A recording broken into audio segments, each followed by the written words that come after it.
तो hello everyone, कैसे हैं आप सब लोग। आई होप आप सब लोग बहुत बढ़िया होंगे। मैं बता दूं कि मैं भी बहुत अच्छा हूं। जी हाँ, आज मैं लेकर आया हूं आपके लिए बहुत ही बेहतरीन लेक्चर, जो कि है अमेंडमेंट लेक्चर। इसके लिए जो आप नवंबर एग्जाम देने वाले हैं, मतलब कि दिसंबर में एग्जाम देने वाले हैं, उसमें जो इनकम टैक्स की जो अमेंडमेंट है, आज हम वो कवर करके चलेंगे। सर, कितनी अमेंडमेंट आई है? ज्यादा अमेंडमेंट नहीं आई है, एक दो अमेंडमेंट है जो आपको पढ़नी है। बाकी पूरा का पूरा पोर्शन वही है जो आपने पहले से पढ़ रखा है। आप सोच रहे होंगे कि सर काफी टाइम हो गया, आपने कोई वीडियो अपलोड नहीं की। जी हाँ, मैंने वीडियो अपलोड नहीं की थी, बट मैंने एक ऐसी वीडियो अपलोड कर दी थी जो आपके लिए बहुत ही फायदेमंद होने वाली है। कौन सी वीडियो सर? पीजीवीपी की वीडियो। जी हाँ, पीजीवीपी का 11 घंटे के करीब का मैंने पूरा का पूरा इन वन वीडियो में पूरा लेक्चर मैंने अपलोड कर दिया है। जाइए मेरे यूट्यूब चैनल पर, सीए सुनील राउत लिखिए, यूट्यूब चैनल है सीए सुनील राउत, जो मैंने अपलोड कर रखी है वीडियो वो देखिए। और आपका एक भी डाउट आपका वहां पर नहीं रहने वाला है, इसकी गारंटी मैं ले रहा हूं। साथ के साथ मैंने नीचे जो है उसके डिस्क्रिप्शन बॉक्स में उसके नोट्स भी अटैच कर दिए हैं, और मेरा टेलीग्राम चैनल भी जरूर जरूर जरूर ज्वाइन कर लें, क्योंकि नीचे जो लिंक दिया होगा वो टेलीग्राम लिंक होगा, वहां पर जरूर ज्वाइन कर लें। वहां पर मैं रेगुलर बेसिस पे अपडेट देता रहता हूं, जो कि आपके लिए फायदेमंद हो सकती है। ठीक है, तो चलिए सर, ज्यादा टाइम हम वेस्ट नहीं करेंगे, हम यहां पर बढ़ चलते हैं अपने नेक्स्ट पड़ाव की तरफ, जो कि है हमारा क्या, इनकम टैक्स की अमेंडमेंट्स। हाँ, एक और मैं बात बता दूं, मैंने काफी टाइम पहले, यानी कि अप्रोक्सीमेटली 1 महीना पहले ही जीएसटी का एक वीडियो लेक्चर जो है अमेंडमेंट का, जो कि आपके दिसंबर एग्जामिनेशन में आने वाला है, उसका वीडियो जो है वो अपलोड कर दिया है। आप मेरे प्लेलिस्ट पे जाइए, जो चैनल के प्लेलिस्ट पे जाएंगे तो वहां पर आपको जीएसटी अमेंडमेंट के नाम पर दिख जाएगा वहां पर। ठीक है, जीएसटी का मैंने अमेंडमेंट वीडियो ऑलरेडी मैंने डाल दिया है, तो उसको मैं डिस्क्रिप्शन बॉक्स में अटैच कर दूंगा, तो जाके आप वहां से भी देख लीजिएगा।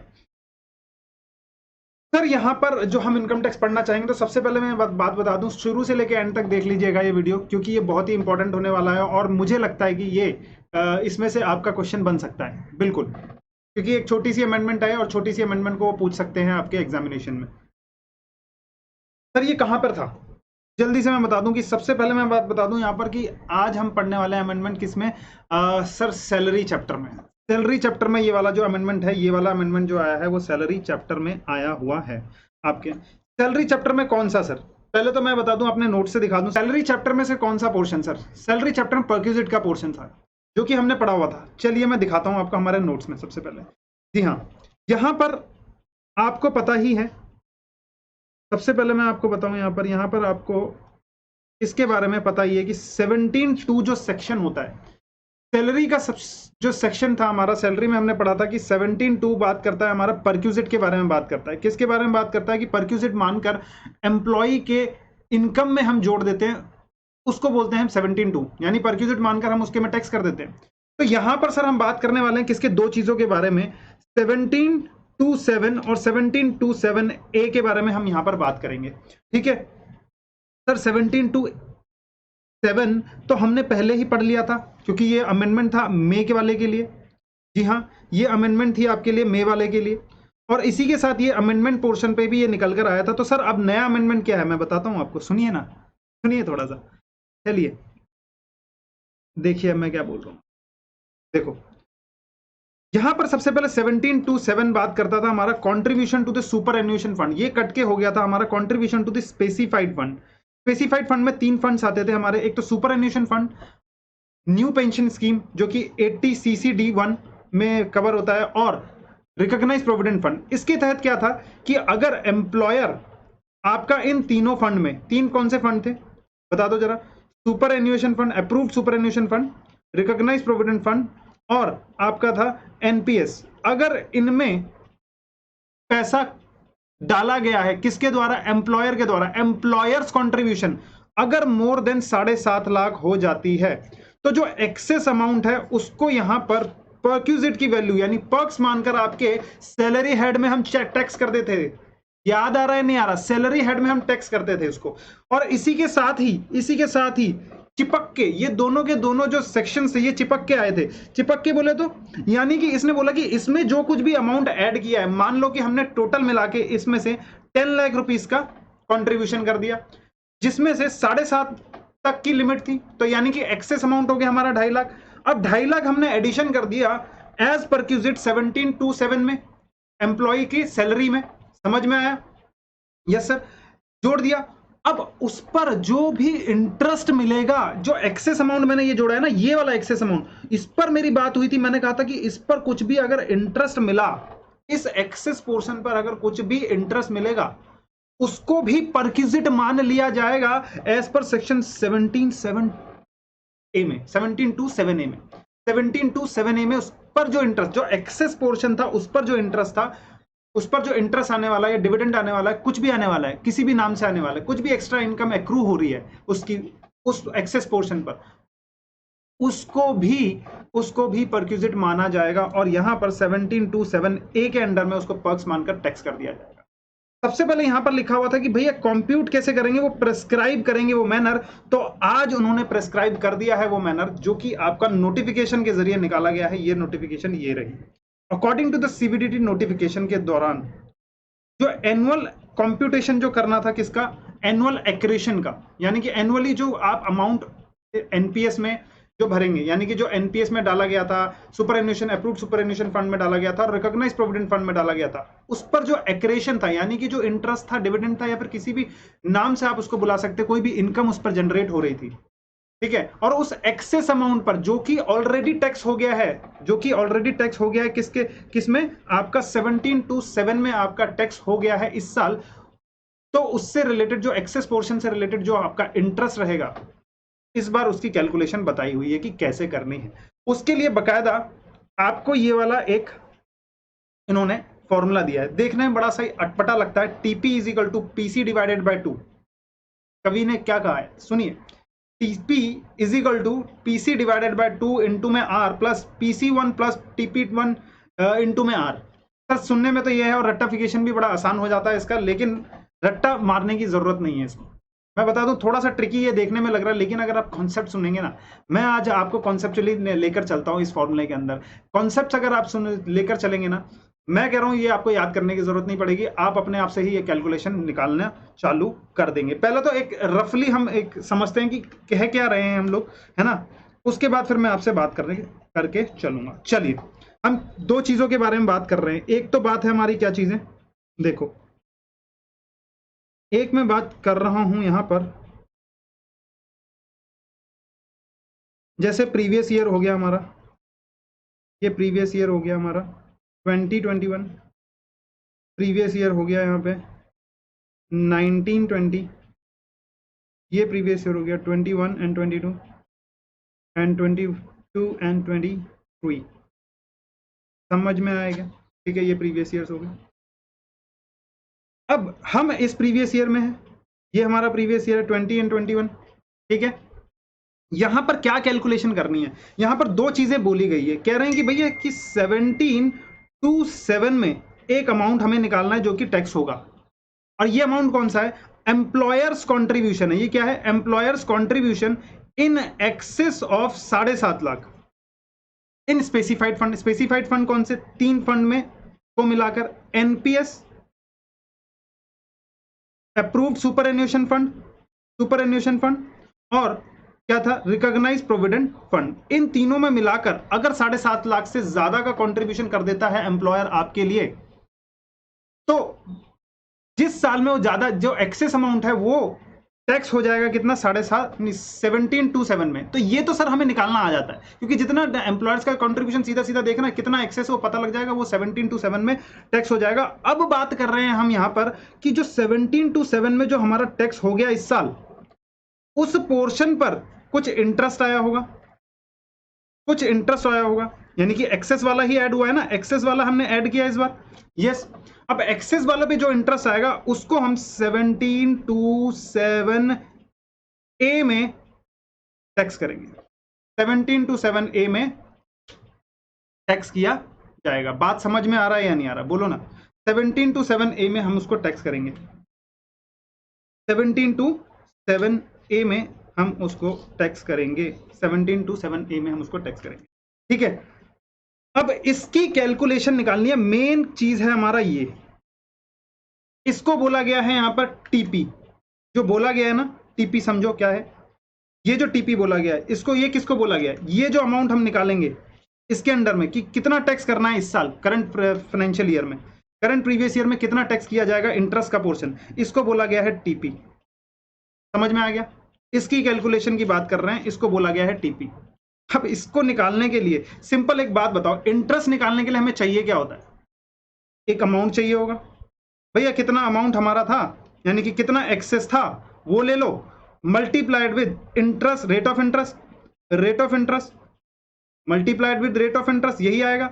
जैसे ही ये निकल जाएगा वो आंसर निकल जाएगा कि कितना हमको इंटरेस्ट मिल रहा है, उसको हम टैक्स कर दें, यही है। इसी के बेस पे वो कैलकुलेशन लगा रखी है उन्होंने, इसी के बेसिस पे कैलकुलेशन लगा रखी है कि भैया इस साल बता दो कि कितना आपने जमा किया है, ठीक है, और उसका एक रेट ऑफ इंटरेस्ट से हम मल्टीप्लाई कर देंगे। रेट ऑफ इंटरेस्ट हम एवरेज रेट ऑफ इंटरेस्ट निकालेंगे कि कितना इंटरेस्ट आपका फंड में क्रेडिट हो रहा है इस साल, और उसका क्या रेट है वो निकालेंगे, ठीक है ना। कैसे निकल रहा है समझ में आ रहा है? धीरे से सुनते जाओ, सारी की सारी कहानी आपकी क्लियर हो जाएगी। देखो क्या बोल रहा हूं मैं कि अमाउंट कितना एक्सेस में था, सबसे पहले तो वो हो जाएगा। तो अमाउंट क्या पूरे साल हम एम्प्लॉयर ने जो अमाउंट इस साल डाला है एक्सेस में, क्या वो पूरे साल में, साल के बिगिनिंग में डाल दिया था, या साल के बीच में डाला था, या साल के अंत में डाला था, या फिर साल में धीरे धीरे धीरे धीरे हर महीने करके डाला है? सर हर महीने करके डाला है। तो साल के बिगिनिंग में अगर मैं इसको अमाउंट से डायरेक्ट मल्टीप्लाई कर दूंगा रेट ऑफ इंटरेस्ट से, तो क्या बात गलत नहीं हो जाएगी? क्योंकि वो तो पूरा का पूरा अमाउंट एक साथ शुरू में डिपॉजिट करने पर इंटरेस्ट रेट से मल्टीप्लाई करने पर पूरा का पूरा आ जाएगा, लेकिन वो तो एक साथ नहीं हुआ, धीरे धीरे करके हमने जमा किया। तो धीरे धीरे करके जमा किया, तो लॉ मेकर कहते हैं डिवाइडेड बाय 2 कर, तो ऑन एन एवरेज मान लेते हैं कि कितना एवरेज, कितना फंड आपका साल में दिया होगा। या फिर हम इसका दूसरी तरीके से क्या बोल सकते हैं कि मान के चलते हैं कि ना तो बिगिनिंग में ऐड किया है ना तो क्लोजिंग में ऐड किया है आपने सारा अमाउंट, मानकर चलता है मिड में आपने पूरा का पूरा अमाउंट ऐड कर दिया है। तो यानी कि 6 महीने का इंटरेस्ट हम यहां पर कैलकुलेट करके चलेंगे, बिल्कुल सही बात है। तो रेट ऑफ इंटरेस्ट तो ये आ जाएगा, लेकिन जितना भी एक्सेस अमाउंट इस साल का है डिवाइडेड बाय उसको 2 से करना पड़ेगा। समझ में आ रहा है क्या? 2 से डिवाइड करने का ये जो 2 है इसको क्या बोला गया है, इस साल जो हमने 17 to 7 में टैक्स किया है करंट फाइनेंशियल ईयर में, यानी कि करंट प्रीवियस ईयर में जो हमने टैक्स किया है उसको बोला गया है यहां पर पीसी। टीपी मतलब आपको पता लग गया, इंटरेस्ट की बात कर रहे हैं करंट प्रीवियस ईयर की, करंट ईयर के। देखो टीपी मतलब करंट ईयर के, सुनते जाना सिर्फ याद हो जाएगा। करंट ईयर का क्या चीज है जल्दी से बता दो? करंट ईयर में इंटरेस्ट, यानी इंटरेस्ट का 17 to 7 एक ही बात कर रहे हैं, ठीक है। टीपी हो गया। पीसी का मतलब हो गया करंट ईयर का में जो एक्सेस अमाउंट था, एक्सेस था 17 to 7 में जो ऐड किया है उसकी बात कर रहे हैं। सर फिर ये टीपी1 क्या है और पीसी1 क्या है? टीपी1 मतलब जो पिछले सालों में 17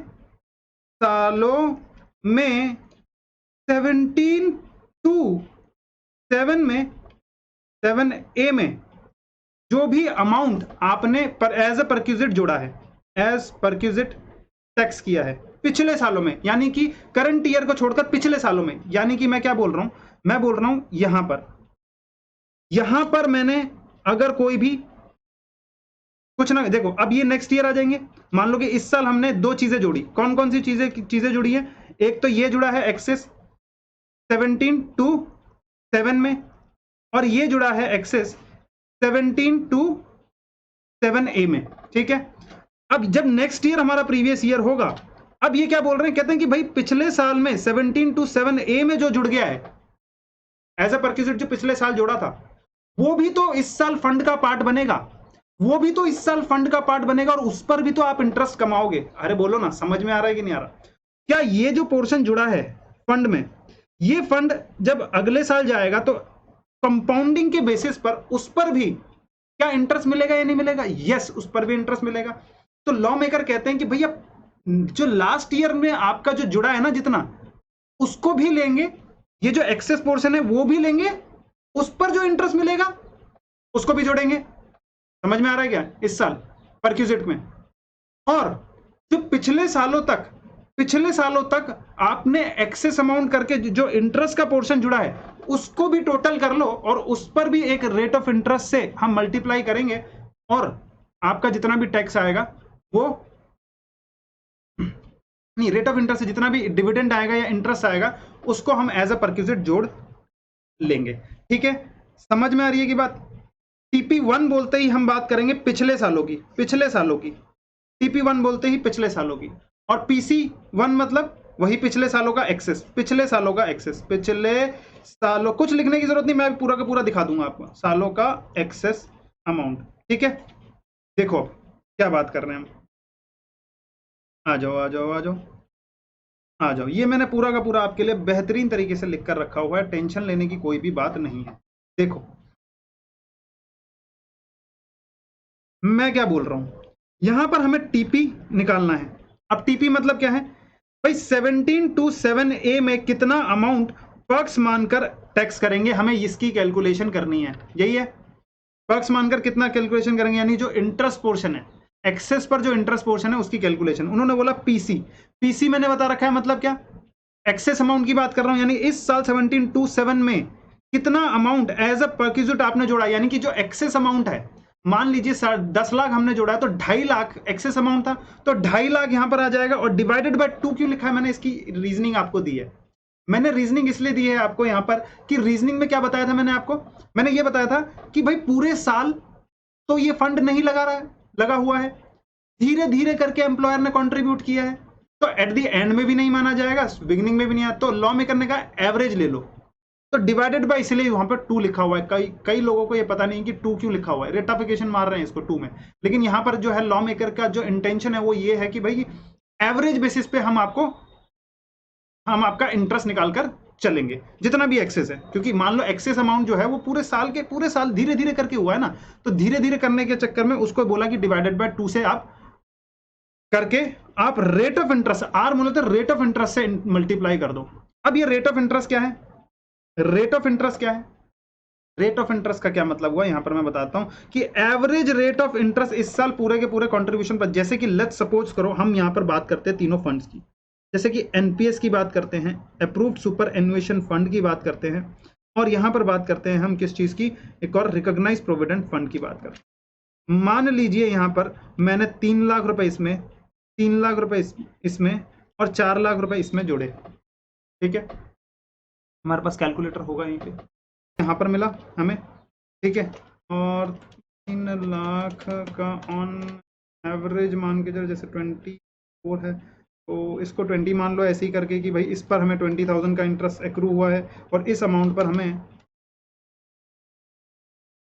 40,000 का मानकर चलो ऑन एन एवरेज मैं आपको बता रहा हूँ, या टोटल मिलाकर आपको 25,000 प्लस 20,000 प्लस 40,000, ठीक है, 85,000 का यहाँ पर आपको इंटरेस्ट इस साल क्रेडिट हुआ है। क्रेडिट हुआ है क्या, इंटरेस्ट क्रेडिट हुआ है टोटल मिलाकर। समझ में आ रहा है क्या, टोटल फंड में कितना जोड़ा हो गया है बता दो ना, टोटल फंड में जोड़ा गया है, मान लो इतना इतना इतना जोड़ दिया गया है, और इतना इतना इतना आपको ले। अब एक बात बताओ मेरे को, एक्सेस अमाउंट कितना जुड़ा है, 7.5 से, इन तीनों में 7.5 से ऊपर कितना जुड़ा है सर, 2.5 लाख रुपए।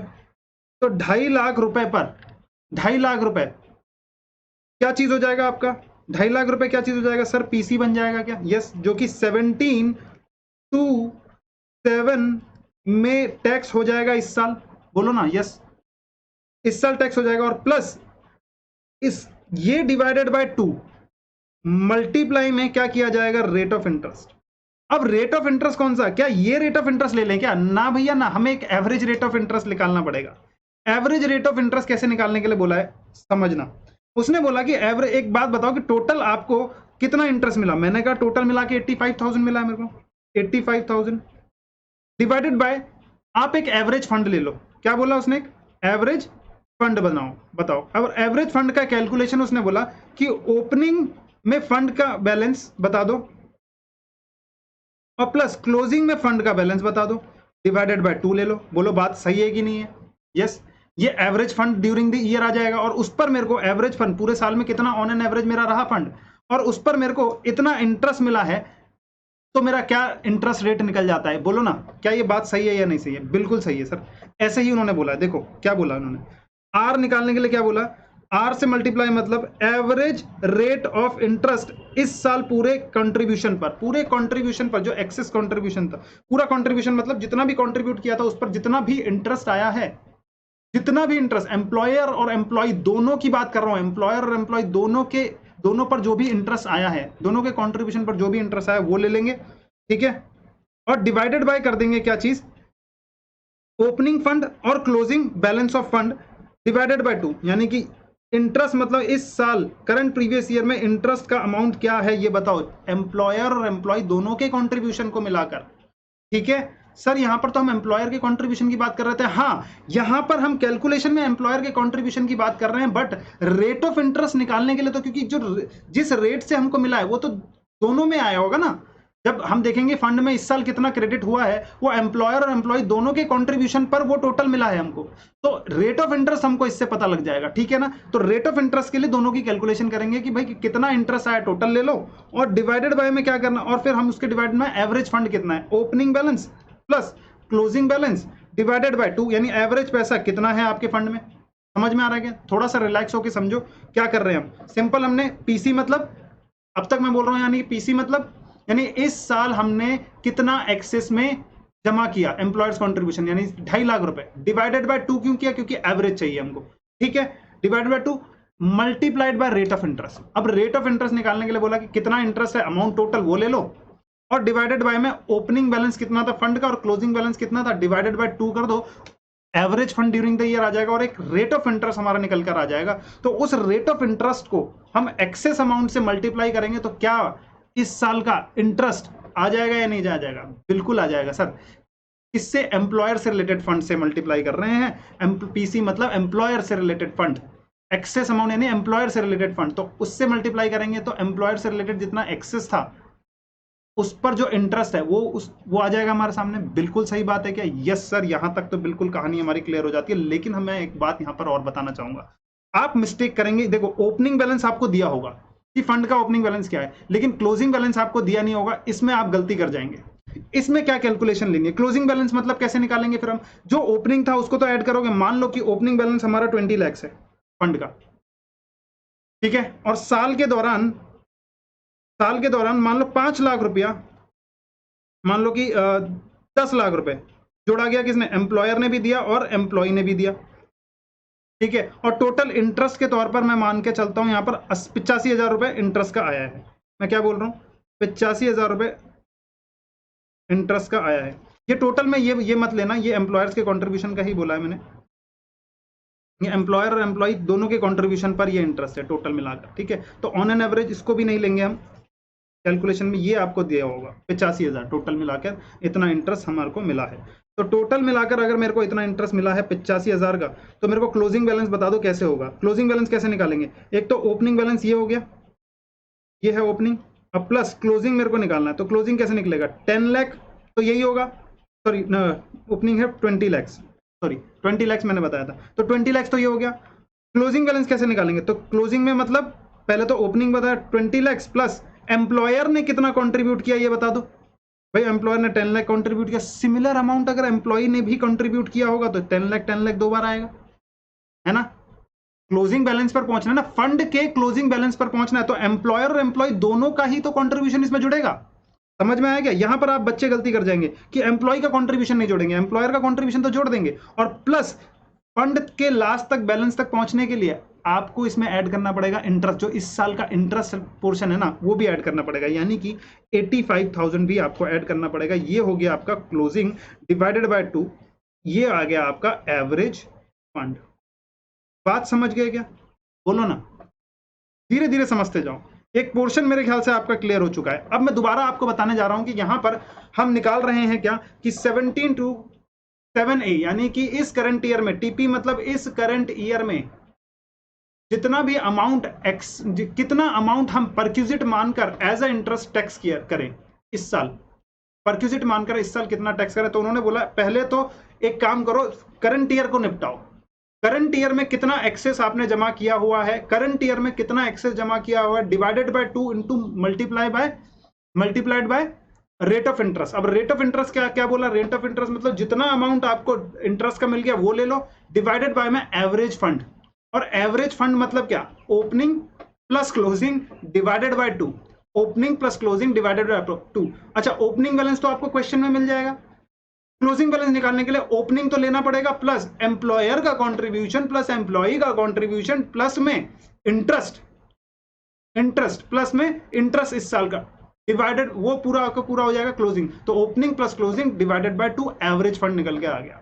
और एवरेज फंड को, और अब इंटरेस्ट जितना था उसको डिवाइड कर दो एवरेज फंड से, आपका रेट ऑफ इंटरेस्ट निकल कर आ जाएगा। तो यानी कि अगर मैं बोलूं मेरा रेट ऑफ इंटरेस्ट क्या है, रेट ऑफ इंटरेस्ट यहां पे निकलता है 85,000 मेरा इस साल का इंटरेस्ट आया। और एवरेज फंड यहां पर अगर मैं कैलकुलेट करूं तो 20 प्लस 10 प्लस 10 प्लस 85, 20 लैक्स, अच्छा 20 20 40 50 60 60,85,000। तो 60,85,000 डिवाइडेड बाय, नहीं 60,85,000 में यहाँ पर ये नहीं डिवाइडेड बाय 2, तो ये आता है आपका 30, कितना आता है 30,42,500 यानी 30,42,500। तो आपका रेट ऑफ इंटरेस्ट कितना निकल जाएगा, 85,000 डिवाइडेड बाय 30,42,500, परसेंटेज निकाल दिया 2.7937%। तो ये आ गया आपका रेट ऑफ इंटरेस्ट। मल्टीप्लाइड कर देंगे हम अपने उससे, एक्सेस अमाउंट कितना था हमारा 10 लाख में 2.5 लाख था, 2.5 लाख डिवाइडेड बाय 2 और मल्टीप्लाइड बाय 2.7937 हमारे एग्जाम्पल के हिसाब से। तो यानी कि 2.5 डिवाइडेड बाय 2 मल्टीप्लाई बाय 2.7937%। तो यानी कि ये आ गया आपका 3492। ये आपका आ गया इस वाले पोर्शन का आंसर। किस वाले पोर्शन का आंसर सर? इस वाले पोर्शन का आंसर आ चुका है। यानी कि यहां तक मेरे ख्याल से आपकी कहानी पूरी क्लियर है। तो एक बात मैं मजे की बता दूं आपको, ये जो इस बार दिसंबर एग्जाम आपके होने वाले हैं, वो उसमें सिर्फ और सिर्फ यही पूछा जाएगा, आपका ये वाला पोर्शन आ ही नहीं सकता है। क्यों? बात सुनिए, क्यों नहीं आ सकता, बात सुनिए। क्योंकि देखो रेट, अब ये रेट तो आपका सेम है, ये जो रेट ऑफ इंटरेस्ट है ना, यहां पर जो रेट ऑफ इंटरेस्ट निकाला उसी रेट से आपको यहां पर मल्टीप्लाई करना है। अब सर ये क्या चीज है? ये मैंने बताया ना, पिछले साल में पीसी मतलब क्या, एक्सेस अमाउंट, पीसी मतलब एक्सेस अमाउंट, जो कि 1727 में कितना जोड़ा है हमने, करंट ईयर में नहीं, पिछले सालों में कितना जोड़ रखा है। एक बात बताओ, पिछले सालों में एक्सेस परक्यूजिट को जोड़ा था या नहीं जोड़ा था? पिछले सालों में एक्सेस परक्यूजिट हम जोड़कर आ रहे नहीं आ रहे? मान लो कि यहां पर 20 एंड 21 है। अब एक और मजे की बात बताऊं, ये वाला सेक्शन आया है 1/4/2020 से, 2020 से ही आया है, उससे पहले था ही नहीं ये सेक्शन। यानी कि परक्यूजिट मानकर कुछ भी टैक्स नहीं करते थे, ठीक है। तो उसने बोला कि अब नेक्स्ट ईयर से ये काम आने वाला है। मान लो कि 21 और 22 में, 21 और 22 प्रीवियस ईयर होगा, उसके लिए ये वाला जो होगा यहां पर हमने कुछ अमाउंट जोड़ा होगा, 1727 करके यहां पर जोड़ा होगा कुछ परक्यूजिट के तौर पर। वो कह रहा है कि वो ले लो, वो उठा लो अमाउंट, उस वक्त का वो वाला अमाउंट उठाओ, क्योंकि उस पर भी तो, उस एक्सेस पर भी तो आपको कंपाउंडिंग बेसिस पे हर साल इंटरेस्ट मिल रहा होगा, उसको भी हम इस साल परक्यूजिट मानेंगे। किस साल? 21 एंड 22 में परक्यूजिट मानेंगे। पिछले सालों में जितना भी आपने एक्सेस अमाउंट जोड़ा हुआ है उसका ले लो, ठीक है। अब जैसे अब मान लो 22 एंड 23 आ गया, तो यहां पर भी जो एक्सेस अमाउंट यानी 1727 में मैंने कुछ जोड़ा होगा, और यहां पर भी मैंने 1727, सपोज करो यहां पर एक्सेस जोड़ दिया 2.5 लाख और यहां पर एक्सेस जोड़ दिया 3 लाख, यहां पर 3 लाख टैक्स हुआ है। तो 3 लाख और 2.5 लाख यानी कि कितना हो गया? 5.5 लाख। तो 5.5 लाख यहां पर जोड़ना पड़ेगा। ये 5.5 लाख जो है ये आ जाएगा हमारा PC1। समझ में आया नहीं आया? 5.5 लाख हो गया PC1। लेकिन ये इस साल आपका आएगा नहीं, क्योंकि प्रीवियस ईयर आपका क्या है 2021, तो 1 अप्रैल 2020 से ही तो ये सेक्शन लगी है। ये अमेंडमेंट 1 अप्रैल 2020 से आई है, तो पिछले सालों में तो कुछ भी एक्सेस में हमने जोड़ा नहीं होगा, 1727 में करके नहीं जोड़ा होगा। बिल्कुल सही बात है। तो 1727 में करके कुछ भी नहीं जोड़ा होगा, तो उसको नहीं लेना है।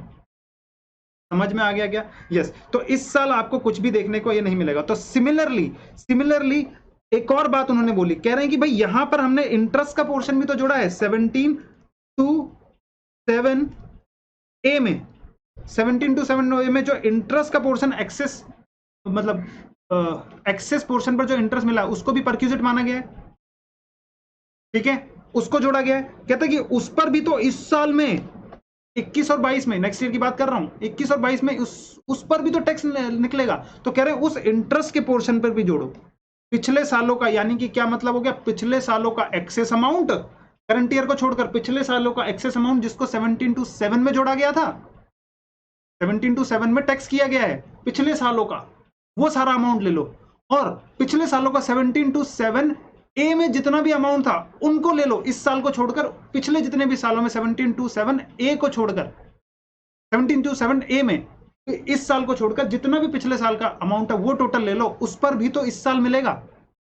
करंट ईयर का तो ये करंट ईयर की बातें तो हमने यहां पर कर ली, करंट ईयर की बातें हमने यहां पर कर ली, ये हो गया हमारा करंट ईयर। ये है अब लास्ट ईयर्स के बारे में, ये लास्ट ईयर के बारे में बात कर रहे हैं कि पिछले सालों में भी तो हमने जितना जितना जोड़ा था ना उसका टोटल ले लो, उसका टोटल ले लो। देखो PC1 क्या कह रहा है, पिछले सालों में 17/7 में कितना अमाउंट पर्क्स मानकर टैक्स किया है, यानी कि सिंपल पिछले सालों की, पिछले साल मैंने कितना इस पोर्शन में जोड़ा है वो वाला अमाउंट ले लूंगा, कितने सालों में, यानी उससे पिछले साल में कितना जोड़ा उसने, टोटल लेना है क्या सर? हाँ बिल्कुल टोटल लेना है, लेकिन इस साल के पहले तो कुछ था ही नहीं, क्योंकि 1/4/2020 से तो ये एप्लीकेबल होने लगा है। समझ में आ गया नहीं आ गया, बोलो ना यस। चलिए सर ये भी समझ में आ गया। और इंटरेस्ट पोर्शन कितना है सर पिछले सालों में, यहां पर क्या लिखा गया है देख लो जरा सा, यहां पर क्या लिखा है, पिछले सालों में 17/7 ए में कितना अमाउंट पर्क्स मानकर यानी परक्विजिट मानकर टैक्स किया है पिछले सालों में, करंट ईयर को छोड़कर। समझ में आ रहा है नहीं आ रहा, ये आ गया समझ में क्या? इसको जल्दी से इसका एक स्नैपशॉट ले लो, या फिर आपको लिखना है तो आप वीडियो पॉज करके आप लिख सकते हैं, ठीक है? जल्दी से हिंदी में इसको लिख लेना पक्का।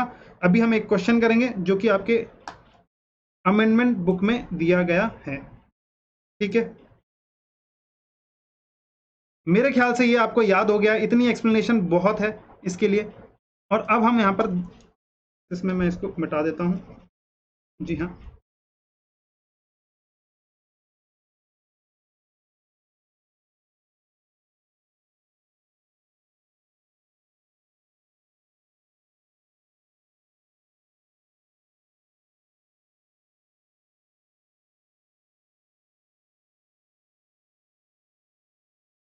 जी। अब ये लीजिए, आप इसका स्नैपशॉट ले सकते हैं, स्नैपशॉट ले लीजिए और या फिर इसको रोक कर आप लिख लीजिए, ठीक है? बढ़ते हैं हम अपने उस पढ़ाव की तरफ। चलिए आइए किस पढ़ाव की तरफ सर, ये वाला सेक्शन देखो क्या बोलता है। TP1 यानी कि क्या है, टैक्सेबल परक्विजिट कितना किया करना है इस करंट प्रीवियस ईयर में, ठीक है? 17/7 ए में कितना जोड़ना है उसको निकालने की कैलकुलेशन है। तो TP1 मतलब aggregate of taxable perquisite under section 17/7 ए, 17/7 ए में कितना एज अ परक्विजिट जुड़ा है इन प्रीवियस ईयर और कमेंसिंग फ्रॉम और ईयर्स कमेंसिंग ऑन और आफ्टर 1/4/2020, यानी कि ये तो शुरुआत ही हुई है इस साल की 1/4/2020 की। अब नेक्स्ट ईयर से बात कर रहे हैं तो 1/4/2020 ये एप्लीकेबल होने लग जाएगा। अदर देन दी करंट प्रीवियस ईयर, करंट को छोड़कर पिछले साल की बात कर रहे हैं हम यहाँ पे। PC मतलब जो एक्सेस अमाउंट है इस साल का, करंट ईयर का एक्सेस अमाउंट कितना है। और PC1 मतलब पिछले सालों का एम्प्लॉयर्स कॉन्ट्रीब्यूशन, पिछले सालों का 7.5 लाख से ज्यादा जितना हमने फंड में टैक्स किया है कमेंसिंग फ्रॉम द 1 अप्रैल 2020, ठीक है, उसका एग्रीगेट अमाउंट जो हमारा जो टैक्स किया यानी जितना एक्सेस में जोड़ा है उसकी बात कर रहे हैं। R मतलब I divided by F average, F average मतलब फंड का एवरेज, ठीक है, फंड का एवरेज।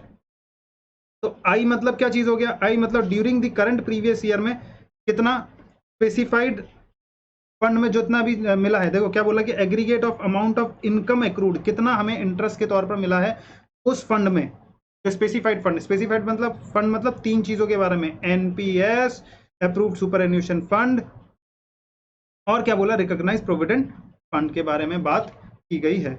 एवरेज का मतलब आपको समझ में आ गया, यहाँ पर ओपनिंग यानी कि 1 अप्रैल 2020, क्योंकि इस साल से शुरू हो रहा है, हम इस प्रीवियस ईयर के हिसाब से लेंगे तो 1 अप्रैल 2020 के हिसाब से होगा।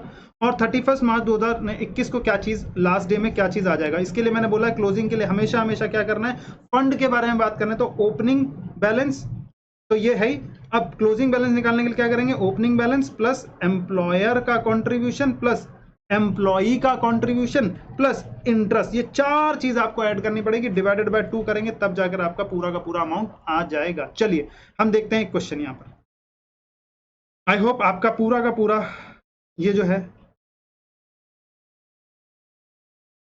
याद हो गया होगा कि भाई इस साल की बात करेंगे, इस साल कितना एक्सेस हुआ है डिवाइडेड बाय 2 इंटू मल्टीप्लाई में आर। लेकिन इसमें हमें डिवाइड 2 करने की जरूरत नहीं है। क्यों? क्योंकि ये तो पूरे के पूरे साल बिगिनिंग से ही एड ऑन हो रखा है ना फंड में। बिल्कुल सही, बिल्कुल सही। समझ में आ गया क्या? चलो हम क्वेश्चन पढ़ते हैं। अब क्वेश्चन क्या कहता है? क्वेश्चन कह रहा है suppose x private limited contribute करता है 18.5 लाख, 18.5 लाख, यानी कि ड्यूरिंग द प्रीवियस ईयर 2021 में 8,50,000 कंट्रीब्यूट करता है towards the recognised provident fund to the account of Mister A. Mister A के अकाउंट में वो करता है। कितना करना चाहिए पूरे टोटल तीनों को मिलाकर यहाँ? लेकिन यहाँ पर सिर्फ हम एक ही फंड की बात कर रहे हैं, तो हम एक ही ले लेंगे एग्जाम्पल में। तो एक ही फंड में उसने कितना किया? 8.5 लाख। लेकिन करना कितना चाहिए था सर? 7.5 लाख। एक्सेस कितना हो गया सर? 1 लाख। तो यहीं पे हमें पता लग जाता है कि एक्सेस अमाउंट, एम्प्लॉयर का एक्सेस अमाउंट हो गया 1 लाख रुपीज। Yes sir. तो 1 लाख रुपीज। और उसने बोला कि mister A had also made the equivalent contribution. उसने भी कितना 8.5 लाख का कॉन्ट्रीब्यूशन किया है इस साल में। बैलेंस कह रहा है कि 1/4/2020 को कह रहा है ओपनिंग बैलेंस। ये क्या ओपनिंग बैलेंस है? क्या बोलो ना? यस, ओपनिंग बैलेंस है। ओपनिंग बैलेंस उसने बता दिया, फंड का ओपनिंग बैलेंस इतना है।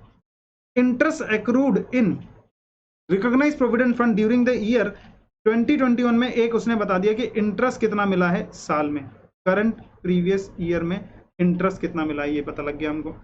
Taxable perquisite under section 1727A for previous year 2021 would be computed as in the following manner. अच्छा आप बताइए मेरे को कितना होगा, आप बताएंगे जल्दी से। हम अपना फॉर्मूला लगाएंगे और फॉर्मूले के हिसाब से हम निकालेंगे कितना निकलेगा। सबसे पहले क्या बोला हमने? आइए इसको मिटाते हैं। क्वेश्चन हमने पढ़ लिया है, इसको अप्लाई करेंगे और यहीं पे हम अपना आंसर निकाल लेंगे। ठीक है, आइए। तो सबसे पहले मेरे को बताइए टीपी, यानी कि ये निकालना है 1727A में इस साल कितना हमें टैक्स करना है एज अ परक्यूजिट। तो क्या बोला? बोला कि पीसी, पीसी बोले तो इस साल कितना एक्सेस 1727 में कितना टैक्स किया गया? जल्दी से बताओ ना मेरे को। कितना एक्सेस? 1 लाख था क्या? यस, 1 लाख एम्प्लॉयर्स कॉन्ट्रीब्यूशन ना, बस डिवाइडेड बाय 2, ये तो पता लग गया, मल्टीप्लाइड बाय आर। तो आर निकालने के लिए हमें क्या करना पड़ेगा? सबसे पहले आर निकालने के लिए बोला कि I divided by F fund, F average. I मतलब क्या है? आई गिवन है, बोलो ना कितना है आई? 344,250। तो 344,250 ये आ गया, डिवाइडेड बाय एफ एवरेज निकालना पड़ेगा। अब एफ एवरेज के लिए हमें क्या करना है? Opening balance of fund plus closing balance of fund divided by 2, यही है। ओपनिंग बैलेंस मेरे ख्याल से हमको दिया हुआ है,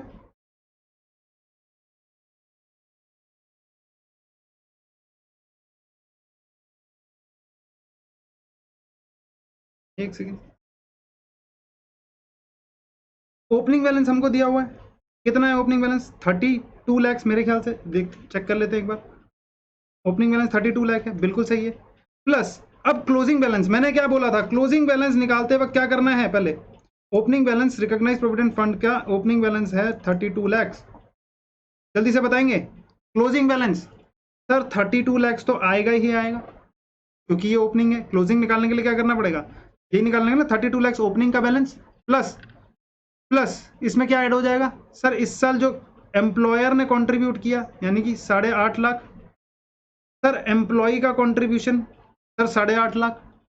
सर इस बार जो इंटरेस्ट हमारा आ गया है 344,250, यही आ गया क्या? यस। ये टोटल करेंगे डिवाइडेड बाय 2 करेंगे तो हमारा एवरेज फंड निकल आएगा। बोलो ना, 32 लैक्स ये आ गया प्लस बाकी ये क्लोजिंग कितना आ गया? 32 लैक्स प्लस 18.5 लाख, यानी कि 32 लैक्स प्लस 8,50,000 प्लस 8,50,000 प्लस 3,44,250। तो टोटल मिला के आ गया 52,44,250। यही है, डिवाइडेड बाय 2 आ जाएगा यहाँ पर। ठीक है,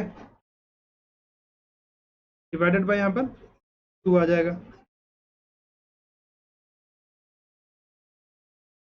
बताओ जल्दी से कितना आ गया, प्लस 32 लैक्स डिवाइडेड बाय 2, तो ये आ गया हमारा 4222125 4222125 आ गया क्या, जल्दी से देख लो 4222125 आ गया, तो इसको डिवाइड करेंगे 4222125 यानी 42,22,125 42,22,125। देखो जरा यहां पर 42,22,125, ठीक है। अब इसको आप डिवाइड करेंगे इससे तो कितना आ जाएगा 344,250 डिवाइडेड बाय 42,22,125, तो 0.08153 इंटरेस्ट रेट आ गया 0.05153, ठीक है 0.08153 का इंटरेस्ट रेट आ गया, तो ये मल्टीप्लाई कर देंगे हम किससे 0.08153 इक्वल टू में क्या आ जाएगा, यानी 50,000 डिवाइडेड बाय मल्टीप्लाई 0.08153, ये आ जाएगा 40,076.5 यानी 77 लिख लिया उन्होंने राउंड ऑफ में, 77 लिख लीजिए आप, ठीक है 77 आ जाएगा 4077, तो 4077 जो हो जाएगा इस साल 1727A में एज अ परक्यूजेट जोड़ दिया जाएगा। सर आगे वाला पोर्शन क्यों इन्होंने सॉल्व नहीं किया, जल्दी से आप ही बता दो मुझे, आगे वाला पोर्शन क्यों नहीं सॉल्व किया इन्होंने, क्योंकि आगे वाला पोर्शन में तो है ही नहीं ना, पिछले सालों में तो कोई भी 1727A में जोड़ा नहीं गया था कुछ भी, P1 मतलब 1727 में कितना जोड़ा गया था पिछले सालों में, टोटल ले लेंगे उसका, वो तो है नहीं कुछ भी। 1727A में कितना जोड़ा गया था पिछले सालों में, उसका टोटल ले लेने का, तो वो भी नहीं है। तो जब ये दोनों ही नहीं है तो आपको सिर्फ और सिर्फ इस पोर्शन को सॉल्व करने के लिए एग्जाम में क्वेश्चन मिल सकता है। मेरे ख्याल से ये बड़ा ही बेहतरीन क्वेश्चन है आपको समझाने के लिए, और आपके समझ में आ गया होगा इस साल की कैलकुलेशन पिछले साल की कैलकुलेशन, यानी सिंपल शब्दों में दोबारा मैं बोल रहा हूं 1727A में इस साल कितना इंटरेस्ट आएगा, टैक्सेबल कितना इंटरेस्ट टैक्सेबल होगा, ये कैसे निकालेंगे, ये ऐसे निकालेंगे कि भैया ये बताओ कि 1727 में एक्सेस अमाउंट कितना था इस साल डिवाइडेड बाय 2 और multiplied by rate of interest, और रेट ऑफ इंटरेस्ट कैसे निकालेंगे भैया, इंटरेस्ट कितना है वो अमाउंट ले लेंगे और एवरेज फंड का डिवाइड कर देंगे उसको एवरेज फंड से, और एवरेज फंड कैसे लेंगे, opening plus closing divided by 2, और अच्छा क्लोजिंग में हमने क्या क्या देखना है, क्लोजिंग में हमने देखना है कि ओपनिंग बैलेंस, एम्प्लॉयर का कंट्रीब्यूशन, एम्प्लॉय का कंट्रीब्यूशन और इंटरेस्ट इसको भूलना नहीं, एम्प्लॉय का कंट्रीब्यूशन को भूलना नहीं, ठीक है, डिवाइडेड बाय 2, जैसे डिवाइड बाय 2 आ गया हमारा रेट ऑफ इंटरेस्ट निकल गया, मल्टीप्लाई कर देंगे, ये वाला पोर्शन सॉल्व हो जाएगा करंट ईयर से रिलेटेड। अब पिछले सालों में कुछ एक्सेस थे उसको भी लेना है, उस पर जो इंटरेस्ट आएगा उसको उसी रेट से इसी रेट से मल्टीप्लाई करेंगे, उस पर जो इंटरेस्ट आएगा इस साल उसको भी परक्यूजेट मानना है इस साल, इसलिए ये वाली कैलकुलेशन है। समझ में आई नहीं आई, ये जो कैलकुलेशन दे रखी है इसीलिए दे रखी है, और पिछले सालों में जो आपने एज अ इंटरेस्ट 1727A में आपने टैक्स किया था उसको भी टोटल कर लेना पिछले सालों में, क्योंकि वो इस साल का ओपनिंग बैलेंस में आ रहा होगा और इस साल भी कंपाउंडिंग बेसिस पर उसको इंटरेस्ट मिल रहा होगा, तो उस पिछले के एक्सेस पर जो इंटरेस्ट आया उसके इंटरेस्ट पर जो इंटरेस्ट आया है उसको भी जोड़ने के लिए बोला गया है। आई होप आप मेरी बात समझ गए हैं, और इससे ज्यादा बेहतरीन तरीके से और मैं आपको नहीं समझा सकता हूं। मेरे ख्याल से आपको समझ में आ चुकी होगी क्योंकि बहुत ज्यादा एक्सप्लेनेशन हो गई है इसकी, और ये मेरे ख्याल से आपको याद भी हो गया होगा, ठीक है। तो ज्यादा से ज्यादा अगर आपको ये वीडियो पसंद आ रही है तो जल्दी से लाइक कर दीजिए, कमेंट कर दीजिए, और जो लाल बटन है उसको दे दीजिए प्यार की थपकी, और अगर आप मेरे चैनल पर नए हैं तो आपने तो सब्सक्राइब किया ही किया, और आपने अपने दोस्त को भी बता देना है कि इस चैनल को सब्सक्राइब कर लें ताकि यहाँ पर आपको अच्छे से एक्सप्लेन्ड वीडियोस मिल सके, ठीक है। तो चलिए हम नेक्स्ट, मैं एक और बात बताता हूँ, छोटू सा अमेंडमेंट एक रह गया, ये मेजर अमेंडमेंट था थोड़ा सा, और इसके बाद एक और अमेंडमेंट रह गया। उसने बोला था ना कि जो लिंक कराना था, यानी last date of intimating Aadhaar number under income tax act, जो हमारा 139AA बोलता था कि आपको अपना आधार नंबर लिंक कराना है किसके साथ, अपने पैन नंबर के साथ, ठीक है। तो linking of Aadhaar with PAN, उसकी डेट एक्सटेंड कर दी गई है, इस बार फिर ये एक्सटेंड होती चली जा रही है। 31 उन्होंने बोल दिया कि अगर आपने आधार लिंक नहीं कराया तो हम आपका पेन इनवैलिड कर देंगे, ये कर देंगे, वो कर देंगे, फलाना कर देंगे, ढिमाका कर देंगे, ऐसा ऐसा कर देंगे। बट अभी भी लोग नहीं मान रहे हैं, नहीं कर रहे हैं। तो उन्होंने बोला चलो कोई नहीं, आगे हम डेट एक्सटेंड कर रहे हैं, उसमें कर लेना। आगे हम डेट एक्सटेंड, तो 3 दफा ये ऑलरेडी हो चुकी थी एक्सटेंड, अब दोबारा एक्सटेंड कर दी गई है। उन्होंने बोला 30 जून 2021 तक आपको कर देना है, वरना हम ये कर देंगे, वो कर देंगे, फलाना कर देंगे, ढिमाका कर देंगे। समझ में आ रहा है कि नहीं आया? यानी कि आपका पेन वेन इनवैलिड कर देंगे। तो चलिए दोस्तों, आई होप आपको ये वीडियो पसंद आया। तो मैं मिलता हूं आपको अपने दूसरे वीडियो में। चलिए जल्दी से जाइए, और हाँ अभी टाइम बहुत ही कम बच गया है, ज़्यादा मस्ती नहीं करनी है, ज़्यादा स्क्रॉलिंग नहीं करनी है फ़ोन पे। फ़ोन को साइड में पटक दो। सिर्फ और सिर्फ अगर फ़ोन इस्तेमाल कर रहे हो वीडियोस देखने के लिए, या यानी कि स्टडी से रिलेटेड अगर कोई काम करने के लिए इस्तेमाल कर रहे हो तो कीजिए, वरना बाकी सब स्क्रॉलिंग भूल जाइए दोस्त। एग्जाम नज़दीक है, और स्कोर कीजिए अपने एग्जाम्स में। Thank you very much, bye bye.